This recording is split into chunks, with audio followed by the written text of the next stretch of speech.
Hi all. In the previous video I spoke about opportunity cost and how it affects the choices that we all make. In this video, let's explore another fundamental concept in economics, sunk cost and sunk cost fallacy, which is very fascinating. Sunk cost fallacy is something which we all have fallen prey to in one way or the other. We don't notice it, but it happens many a times.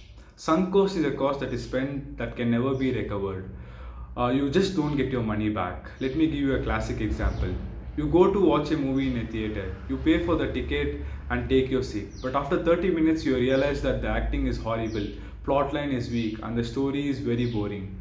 What should you do? If you're like most people, you'll finish the movie anyway, because after all, you're paid for the ticket and you want to get your money's worth.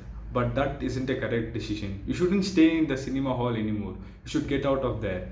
It doesn't matter how much you're paid for the ticket because that's a sunk cost. The money can never be recovered.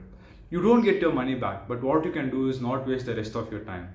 If you choose to stay, you will lose two things, time and money. But if you choose to walk out from the theater, you lose only one thing, that is money. Of course, this is easier said than done. In reality, we fall for sunk cost fallacy all the time. We let our decisions be affected by the time, energy, and money we put into something.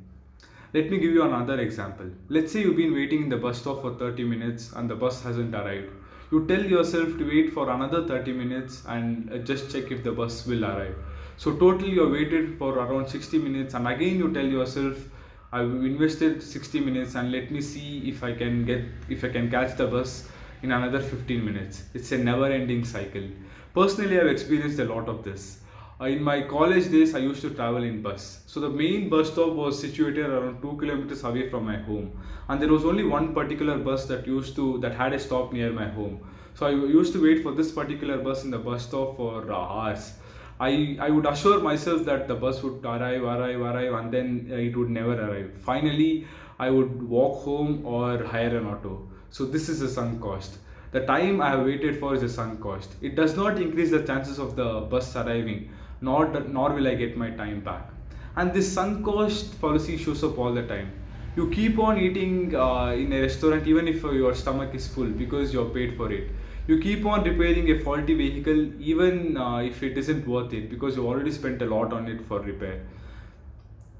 You hold on to the career even if it isn't fulfilling because you've already spent a lot of money and time on education. You cling on to relationships even if you are unhappy and miserable because you've already been together for many months and you're significantly invested into each other. Emotional beings, we all fall for this trap. The more you invest, the harder it gets to abandon something. We're optimistic that things will turn around, and that's why we keep falling for it every single time.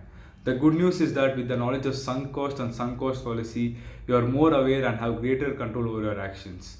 What's spent is spent, be it money, time, or emotional investment. Ignore these costs from the past and base your decisions on the present scenario. You'll be much better off in the future. So that's all about sunk cost and sunk cost policy. Have a wonderful day. Thank you so much.